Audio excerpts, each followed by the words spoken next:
नमस्कार बच्चों, आज हम पढ़ेंगे कक्षा द्वादश की हिंदी ऐच्छिक। पाठ है संवदिया और इसके लेखक हैं फणीश्वर नाथ रेणु। बच्चों, इसका शेष भाग हमने पहले पढ़ लिया है और अब हम इसमें आगे का पैराग्राफ पढ़ेंगे। पैराग्राफ है 5 और पृष्ठ संख्या 110 से 111। लेकिन ये कहाँ चला आया हरगोविंद, पछता रही थी। तो यहाँ से यहाँ तक ये पैराग्राफ है। ये पाठ का जो है वो अंतिम दृश्य है, अंतिम भाग है ये। तो बच्चों, इसमें यह है कि अत्यधिक थकान के कारण हरगोविंद का गांव को न पहचानना। बच्चों, जब हरगोविंद वहाँ से चला था, तो जब वो बीहपुर से चला था तो उसके जो बड़ी बहुरिया थी, उनके बड़े भाई ने उनसे पूछा था कि राह में खर्च के लिए पैसे आदि हैं या नहीं हैं। तो उन्होंने अपनी इज्जत के लिए ऐसे कर दिया कि नहीं, सब आपकी कृपा है, कोई दिक्कत नहीं है। और जबकि वास्तविकता यह थी कि उसके पास पूरे पैसे नहीं थे। तो कटिहार स्टेशन तक तो वो आया, लेकिन वहां से 20 कोस की दूरी तय करते हुए वह जो है पैदल ही वहां से जलालगढ़ के लिए आ गया। तो इस तरह से बच्चों, 20 कोस की दूरी बहुत दूरी होती है और उसके मन में वही वेग, वही बातें जो है वो चल रही थी कि बड़ी बहुरिया ने उनसे किस तरह से कहा था, क्या बातें कही थी, और वो जो संवाद था वह उसके मन मस्तिष्क में पूरी तरह से छाया हुआ था। तो पैदल चलने के कारण अत्यंत थक गया था वो, और उसको कुछ दिखाई नहीं दे रहा था। यहाँ तक कि उसको सब वो उल्टा पुल्टा दिखाई दे रहा था कि यह नदी है, ये ताड़ का वृक्ष है। इतनी थकान उसको अधिक हो गई थी।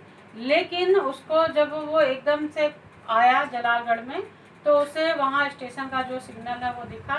किसी तरह से वह हवेली पहुँच गया, और जब हवेली वो पहुँच गया तो उस समय ऐसा लगता है कि वह मूर्छित हो गया था।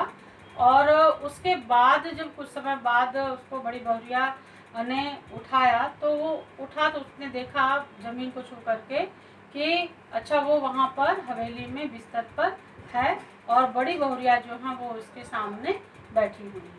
तो उन्होंने एक एक घूंट दूध उसके मुंह में डाला और फिर बाद में जो है जो चूड़ा लेकर के आया था, जो उपहार स्वरूप, भेंट स्वरूप चूड़ा माँ ने दिया था बड़ी बहुरिया के, उसको वो लेकर के आया था। और उसको बड़ी बहुरिया ने फिर दूध में, गर्म दूध में मिलाया, मसल करके, ताकि इसके खाने लायक हो जाए।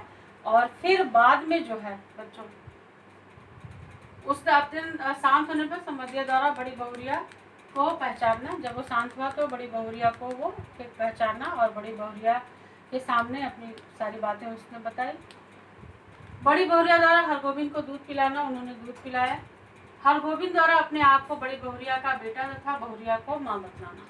हरगोविंद ने यह कहा कि मैं जो है आपका बेटा हूँ, आप मेरी माता के समान हैं, इसलिए इस गांव को छोड़ करके आप कहीं भी मत जाइए।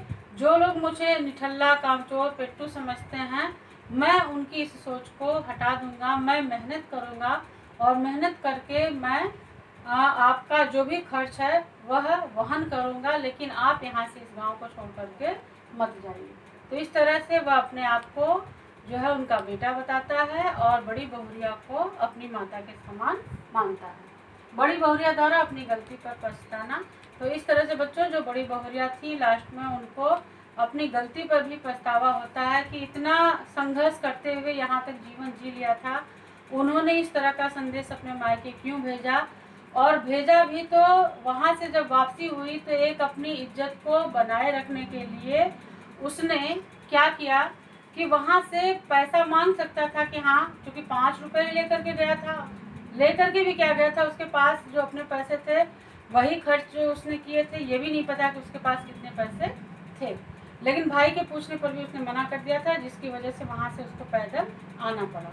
तो इस तरह से बच्चों आप देखेंगे कि यह जो संवदिया था, जो हरगोविंद था, जो संवाद को ले गया था वहाँ, वह उस संवाद को पूरी तरह से उसने कहा ही नहीं, क्योंकि उस संवाद को कहने में उससे खुद बहुत पीड़ा हो रही थी और उसे लग रहा था कि इससे उसके गांव की भी बहुत बेइज्जती होगी, और जो गांव में इतने दिन से सम्मानित रहने वाली बड़ी बहुरिया थी, उनकी भी बहुत अधिक बेइज्जती होगी। तो इस तरह से बच्चों यह पाठ जो है वो समाप्त। और बच्चों, इसी पैराग्राफ पर आधारित ये लघु प्रश्न है, महत्वपूर्ण प्रश्न है। संवदिया की क्या विशेषताएं हैं और गांव वालों के मन में संवदिया की क्या अवधारणा है। तो बच्चों यहाँ पर संवदिया की विशेषताएं मैंने आपको बता दी हैं और गांव वाले जो है उसके बारे में क्या समझते हैं वो भी आपको अब तक पता चल गया होगा। तो आप कर लेंगे। बड़ी बहुरिया अपने मायके संदेश क्यों भेजना चाहती थी? क्योंकि उनकी स्थिति जो है वो बहुत अधिक खराब हो गई थी। हरगोविंद बड़ी हवेली में पहुंचकर अतिथि की स्मृतियों में खो गया। वही कि उसको जब वहां गया तो उसने देखा कि बड़ी बहुरिया सूप में खुद ही अनाज लेकर के पटक रही थी और उसको लगा कि कहाँ इसी घर में इतने नौकर चाकर जो है अपनी जीविका चलाते थे, काम करते थे। नाइन जो है मालकिन के हाथों पे मेहंदी लगा करके अपने घर का पालन पोषण करती थी। आज वही बड़ी बहुरिया जो है अपने हाथों से ही वह काम कर रही है। तो वो अतीत की इन्हीं स्मृतियों में खो गई। बड़ी बहुरिया का संवाद हरगोविंद को क्यों नहीं सुना पाता? जो बड़ी बहुरिया का संवाद था वह हरगोविंद क्यों नहीं सुना पाता? तो ये आप सभी को पता है कि जो संवाद था वह जो है उसको बहुत पीड़ा दे रहा था, इसलिए वो उसको नहीं कर पा रहा। संवदिया डट कर खाता और अफर कर सोता है से क्या आशय है? बच्चों इससे ये आशय है कि जो संवदिया है वो एक स्थान से दूसरे स्थान पर जब जाता है तो वहाँ उसकी बहुत अधिक सेवा होती है, इसलिए लोग उसके बारे में कहते हैं कि वो जहाँ जाता है वो डट करके वहाँ पर अफर करके खूब जी भर के खाता और आराम से चैन से सोता है। तो इसलिए वो काम न करना, इसीलिए वो दूसरों का संवाद भी एक स्थान से दूसरे स्थान पर ले जाता है। लोगों का कहने का तात्पर्य है कि जो संवदिया है वह सिर्फ काम न करने के कारण से ऐसा कार्य करता है, जबकि ऐसा नहीं है।